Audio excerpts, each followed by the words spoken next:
सामान्य साथियों, हर हर गंगे।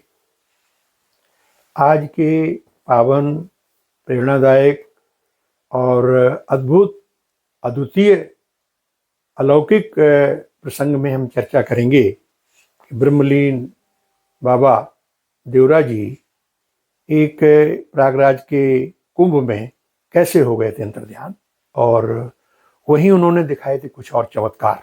ये प्रकरण बहुत ही आध्यात्मिक दृष्टि से बहुत ही मननशील है और अनुकरणीय है। आशा है कि आपकी सहभागिता इसमें पूरी प्राप्त होगी। सामान्य साथियों, कुंभ हमारी भारतीय संस्कृति का गर्व है, इसीलिए कहते हैं गर्व, भारतीय संस्कृति का गर्व, महापर्व, कुंभ महापर्व।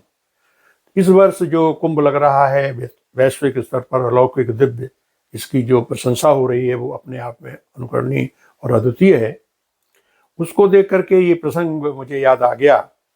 ये कालखंड था 1989 का, यानी 19वीं सदी का अंतिम कुंभ था। और देवरा बाबा जी अपने नित्य जब कुंभ माघ मेला में आते तो प्रयागराज आए हुए थे।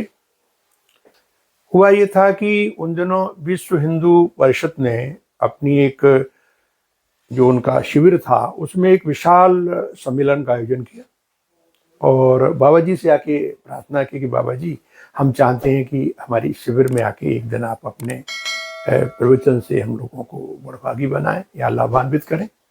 अब संत तो संत होते हैं। उन्होंने कहा अच्छा बच्चा, हम आ जाएंगे। तारीख तय हो गई तो वहाँ जो है चंद्र कुमार शर्मा जी थे, हिंदू परिषद के ही आयोजकों में से। उन्होंने अपनी गाड़ी, कार भी भेज दी बाबा के पास। बाबा के जहाँ शिविर था वहाँ आई तो वो सही समय पे चल दिए और उनके साथ उनके परम प्रिय शिष्य, जिन्हें हम बड़ी सरकार भी कहते हैं, देवदास जी महाराज, वो आगे बैठ गए। अब जहाँ उनकी शिविर सी थोड़े पहले जहाँ सम्मेलन आयोजित था, गाड़ी बंद हो गई अचानक। वाहन चालक ने बहुत प्रयास किए, गाड़ी नहीं चली। बाबा ने मुस्का के कहा इनसे, बड़ी सरकार से, बच्चा जरा देख के आ, आगे कहाँ से जाना है। तो वो कार से आगे निकले, ज़्यादा दूर नहीं थी, कुछ मीटर की दूरी पे थी। तो आगे गेट पे कुछ लोग स्वागत के लिए खड़े थे तो उन्होंने देखा कि यहाँ से जाना आना है और वो लौट के आए तो देखा गाड़ी में बाबा अदृश्य, यानी अंतर्ध्यान हो गए। अब वो बड़े परेशान कि अभी तो हम छोड़ के गए थे आगे, लौट के हम क्या बताएं। घबरा करके वो भागे और गेट पे जहाँ सब लोग खड़े थे उसको उन सब के बीच से होकर निकले तो देखा कि जहाँ मचान बना था बाबा उस पर बैठे हुए हैं। बल्कि उन्होंने तो स्वागत के लिए खड़े तो उनसे भी कहा करे बाबा तो वो है। तो उनको आश्चर्य हुआ कि बाबा जी कहाँ से निकल गए, हम तो स्वागत के लिए खड़े थे। खैर, अच्छा बाबा का प्रवचन हुआ और प्रवचन के बाद जैसे ही बाबा फिर अपने मचान से नीचे उतरे, लोगों ने उनका अभिवादन किया, प्रणाम किया। इसके बाद क्या हुआ कि बस वहाँ जैसी भीड़ में वहाँ तक आए, इसके बाद ये देवदास जी कहते हैं कि इसके बाद बाबा मुझे दिखाई नहीं दिए। अब मैं बड़ा परेशान, और भी लोग कि बाबा को छोड़ दें, क्या करें, कहाँ गए बाबा, कहाँ गए। तो ये इनकी समझ में कुछ आ गई थी, ये सीधे भाग करके और आकर के देखा तो गाड़ी में बाबा बैठे हुए।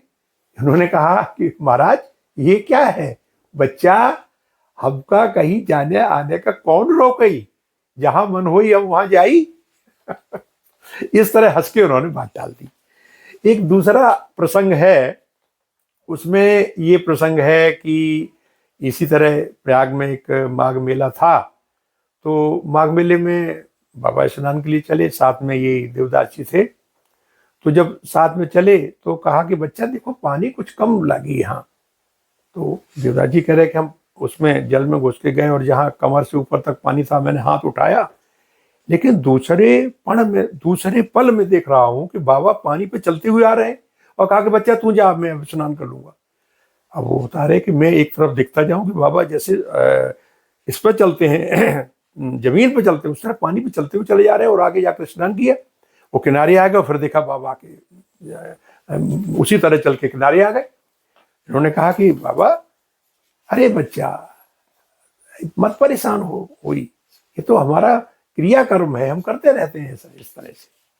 इस तरह की एक और दिव्य घटना है, वो घटना है हरिद्वार के, जो हरिद्वार कुंभ लगा हुआ था उसमें बस 1986 की बात है। उसमें भी कुंदन मेरठ मंडल में तैनात था, जिला प्रशासन में।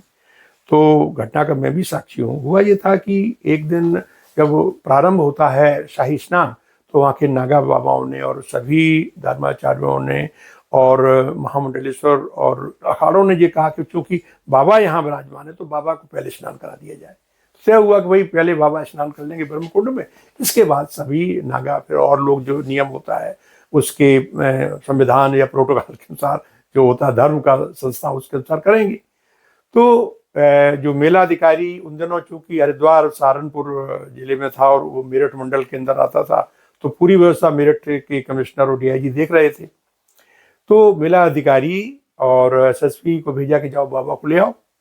यहाँ बाबा अपने शिविर में जो है लोगों के साथ प्रवचन दे रहे थे और दूरदर्शन के महेंद्र महेश जी आए हुए थे, वो आधा घंटे का लाइव कर रहे थे। तो जब वो एसएसपी और डीएम यानी मेला अधिकारी आए तो वो रुक गए जब लाइव हो रहा था। तो उन्होंने अनुरोध किया कि बाबा जी चलिए, इस तरह व्यवस्था है, आपका शाही स्नान में पहले स्नान होना है। अरे बच्चा, हमका कौन स्नान की जरूरत है, हम तो गंगा माई जहाँ चाहिए वहाँ गंगा माई आई, जाओ बच्चा तू अपना काम कर। थोड़ी देर और रुके रहे। तो इसके बाद फिर उन्होंने बड़ी प्रार्थना की कि हमें भेजा गया है, सब लोग वहाँ इंतजार कर रहे हैं, जा बच्चा तुम्हारा इंतजार हो रहा है, जा जा तू जा, मुझे अपना काम करने दे।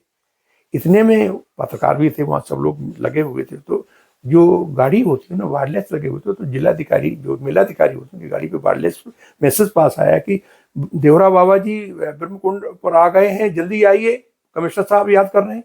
अब जिलाधिकारी एसएसपी साहब तुरंत वहां से अपनी गाड़ी लेकर चल दिए। और मीडिया ने चूक भनक लग गई थी, तो मीडिया को लगा कि ये क्या हो रहा, बाबा तो यहाँ कैसे पहुंच गए। तो मीडिया भी वहां भागकर पहुंची। तो देखा जाकर कि ब्रह्मकुंड में बाबा जी स्नान करके निकल रहे हैं। लोगों को बड़ा आश्चर्य हुआ। और ये घटना फिर समाचार पत्रों में दूसरे दिन निकली, इसमें दूरदर्शन के चूंकि वहाँ महेश जी थे, तो इस तरह हुई। तो कहने का मतलब है कि बाबा जो है इस तरह के चमत्कार करते रहते थे। और कहा भी गया है सम्मानित साथियों कि संत जो होते हैं वो चलते फिरते तीर्थराज होते हैं। मानस में लिखा है कि मुद मंगलमय संत समाजू, जो जग जंगम तीर्थ राजू। ये चलते फिरते तीर्थ होते हैं। तो इनकी महिमा क्या कही जाए, संत इनकी महिमा रघुराई बहुवत वेद पुराण गाई। तो आज आपके समक्ष हमने पूज्य देवरा बाबा जी के जो कुंभ से संबंधित चमत्कार, क्या कहें अलौकिक दिव्य जो प्रसंग थे वो प्रस्तुत किए। आगे फिर इसी तरह से संत संबंध, शास्त्र संबंध, प्रेरणादायक प्रसंग आपकी सेवा में प्रस्तुत करेंगे। बस आज यही। हर हर गंगे, जय जय गंगे।